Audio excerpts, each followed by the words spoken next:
Hi, so today I will show you how to fill out a consent form for atip. So I will show you the old consent form. So this is how it looks like. Basically, it has the four sections, which is A, B, C, and D. And you can include yourself, your spouse in this consent form. But now they have a new atip consent form,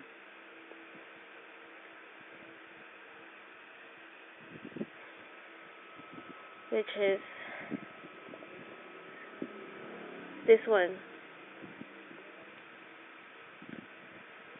Okay, so basically, requesting atip is like for your information, or I mean for your own information.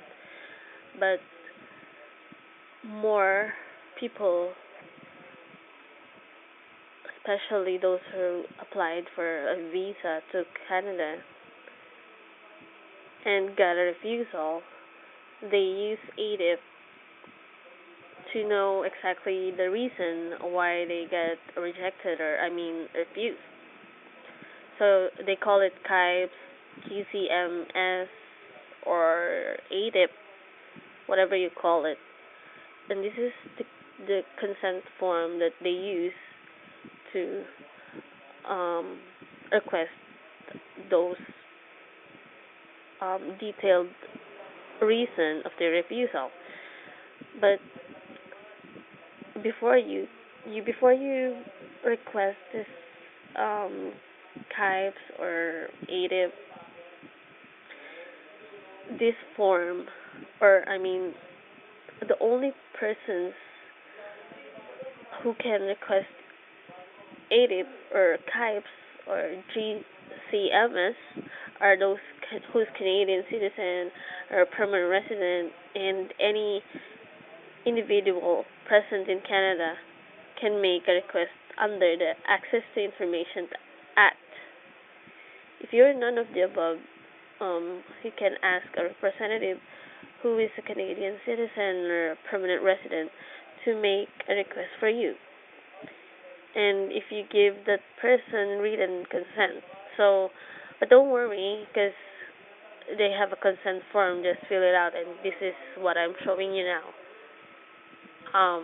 There are some changes in this new consent form because it was updated last, I mean, this February this year, 2018.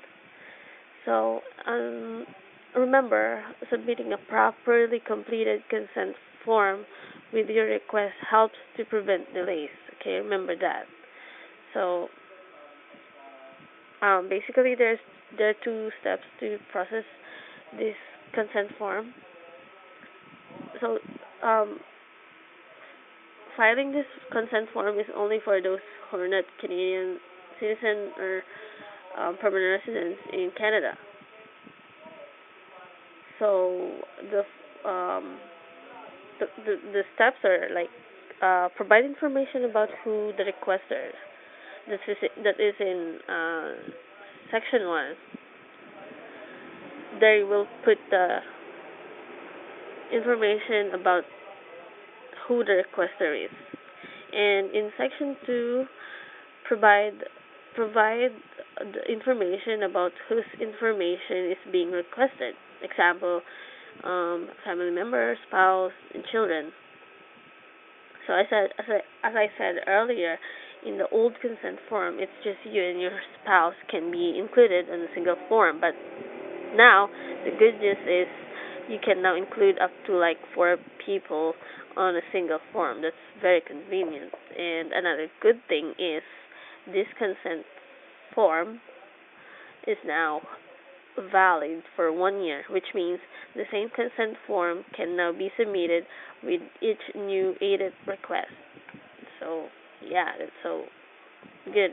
Okay, so let's go to the new requirements to fill out this form. Consent for children under 16. So both parents have to prove the release of their children's information under 16.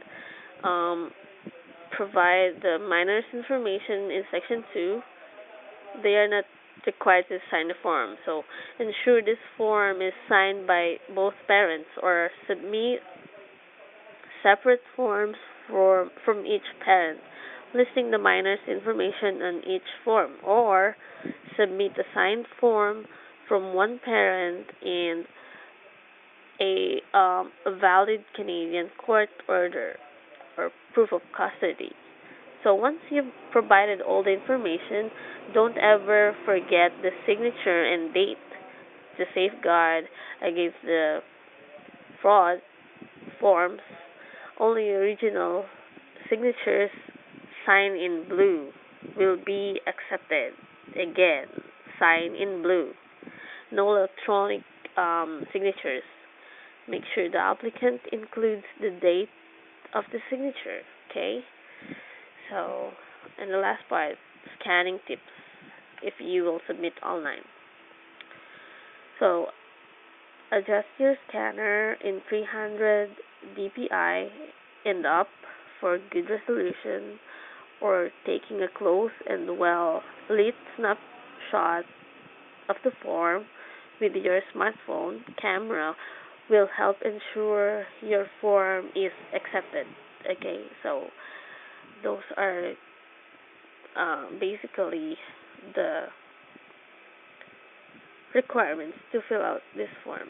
So I hope this video helps you to fill out the form, and please give this video a thumbs up, and please subscribe to this channel and watch out for more video. Thank you guys.